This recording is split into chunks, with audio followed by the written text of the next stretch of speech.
Assalamualaikum warahmatullahi wabarakatuh. Berbicara mengenai potensi air tanah di suatu cekungan, tidak terlepas daripada kondisi hidrogeologi di kawasan itu sendiri.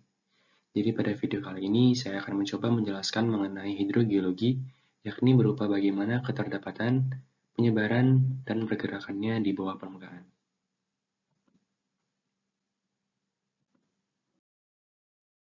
Sebelum itu, pertama-tama saya akan memperkenalkan diri saya terlebih dahulu. Nama saya adalah Rafiq Ramasyaputra. Saya merupakan mahasiswa Fakultas Teknik dengan program studi Teknik Geofisika di Universitas Yakwala. Baiklah, lanjut saja kita mulai dari pemaparan outline yang akan saya jelaskan pada video kali ini. Dimulai daripada pengertian hidrogeologi, kemudian dilanjutkan dengan sifat batuan, air tanah, jenis perlapisan, sistem aquifer, dan keterdapatan air tanah. Baiklah, yang pertama adalah pengertian daripada hidrogeologi. Hidrogeologi atau hidrologi air tanah adalah cabang hidrologi yang berhubungan dengan air tanah dan didefinisikan sebagai ilmu tentang keterdapatan, penyebaran, dan pergerakan air di bawah permukaan bumi. Hidrogeologi mempunyai makna yang sama dengan hidrologi, akan tetapi penekanannya lebih besar dalam aspek kegeologian. Hidrogeologi juga merupakan suatu ilmu yang menghubungkan antara material geologi dan proses maupun aktivitas air, khususnya air tanah. Jadi hidrogeologi adalah subjek interdisipliner dan juga mencakup aspek hidrologi. Selanjutnya adalah sifat batuan. Material batuan memiliki sifat yang berbeda satu sama lain, dan satu batuan memiliki sifat yang sangat bervariasi, antara lain permeabilitas, porositas, kerapatan, dan ketahanan. Sifat batuan yang pertama adalah permeabilitas. Material yang permeabel atau dapat ditembus mempunyai rongga yang berhubungan satu sama lainnya, dan dapat dilalui oleh zat cair atau gas. Sedangkan batuan impermeabel adalah batuan yang tidak bisa ditembus. Besaran rongga dalam batuan, konektivitas rongga, dan sifat yang dimiliki dari zat cair akan menentukan permeabilitas batuan. Selanjutnya adalah porositas.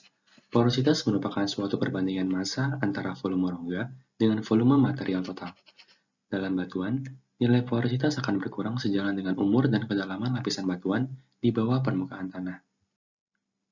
Kemudian terdapat pula kerapatan. Kerapatan batuan lebih bervariasi dibandingkan dengan kerapatan tanah. Kerapatan sangat dipengaruhi oleh distribusi besar butir. Material yang bergradasi baik akan mempunyai kerapatan yang tinggi dibandingkan dengan material yang bergradasi buruk. Kemudian di akhir terdapat ketahanan. Terdapat 3 keadaan tegangan, yaitu desakan atau compression, tegangan atau tension, dan tegangan geser atau shear pada ketahanan ini.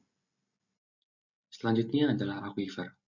Suatu formasi geologi yang mempunyai kemampuan untuk menyimpan dan menalurkan air tanah dalam jumlah besar ke sumur-sumur atau mata air disebut aquifer. Lapisan pasir atau kerikil adalah salah satu formasi geologi yang dapat bertindak sebagai aquifer. Ditinjau dari kedudukannya terhadap permukaan, air tanah dapat digolongkan sebagai air tanah dangkal dan air tanah dalam. Air tanah dangkal umumnya berasosiasi dengan aquifer tak tertekan, tersimpan dalam aquifer dekat permukaan hingga kedalaman 15-40 meter. Sedangkan pada air tanah dalam, umumnya berasosiasi dengan aquifer tertekan, yakni tersimpan dalam aquifer pada kedalaman lebih dari 40 meter. Selanjutnya adalah jenis perlapisan air tanah. Perlapisan tanah kaitannya dengan kemampuan menyimpan dan meloloskan air dibedakan atas 4 jenis perlapisan. Di antaranya adalah aquifer, aquiclut, aquifum, dan aquitard. Aquifer merupakan lapisan atau formasi yang dapat menyimpan atau mengalirkan air dalam jumlah yang besar. Lapisan ini bersifat permeabel, seperti kerikil, pasir, dan lain sebagainya. Sedangkan aquiclut merupakan lapisan atau formasi yang dapat menyimpan air, tetapi tidak dapat mengalirkan air dalam jumlah yang besar, seperti lempung, tuf halus, dan silt. Selanjutnya ada aquifum. Aquifum merupakan lapisan atau formasi batuan yang tidak dapat menyimpan dan mengalirkan air. Contohnya adalah batuan granit dan batuan yang kompak. Kemudian yang terakhir ada aquitard. Aquitard merupakan lapisan atau formasi batuan yang dapat menyimpan air, tetapi hanya dapat mengalirkan air dalam jumlah yang sangat terbatas. Selanjutnya adalah sistem aquifer. Berdasarkan atas sebaran aquifer dan non-aquifer di bawah permukaan tanah, dikenali adanya sistem aquifer seperti aquifer bebas, aquifer tertekan, aquifer semi tertekan, dan aquifer semi bebas. Aquifer bebas merupakan lapisan lolos air yang hanya sebagian terisi oleh air dan berada di atas lapisan kedap air. Permukaan tanah pada aquifer ini disebut dengan water table, yaitu permukaan air yang mempunyai tekanan hidrostatik yang sama dengan atmosfer.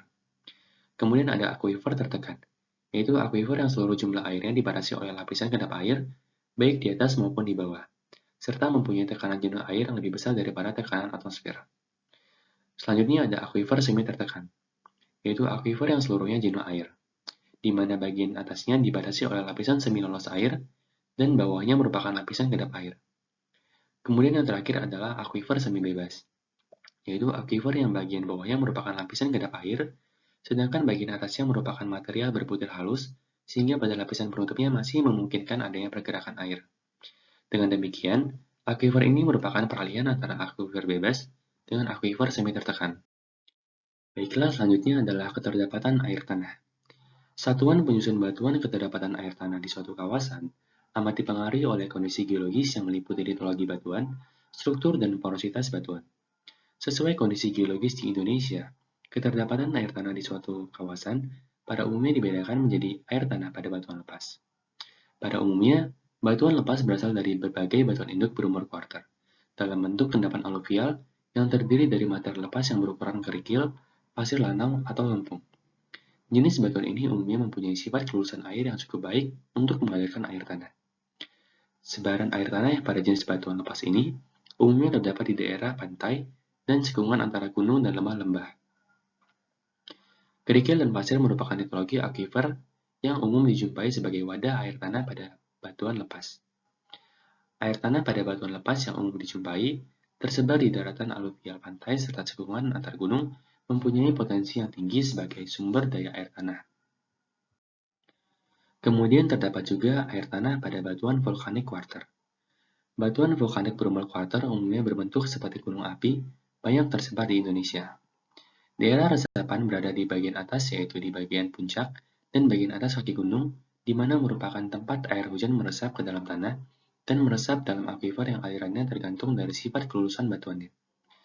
Aliran air tanah pada batuan vulkanik quarter dapat melalui ruang antar butir maupun rekahan.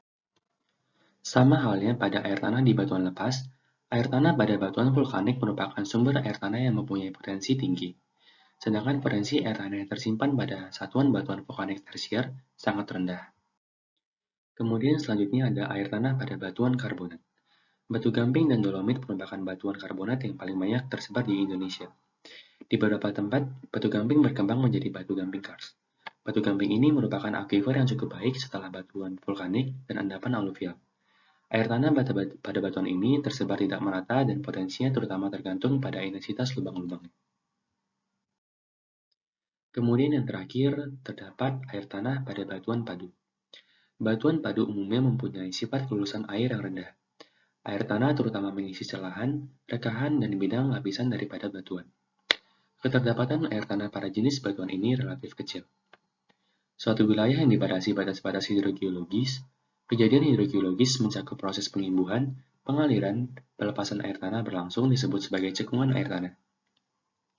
Keberadaan cekungan air tanah sangat tergantung kepada kondisi geologi dan hidrologi setempat.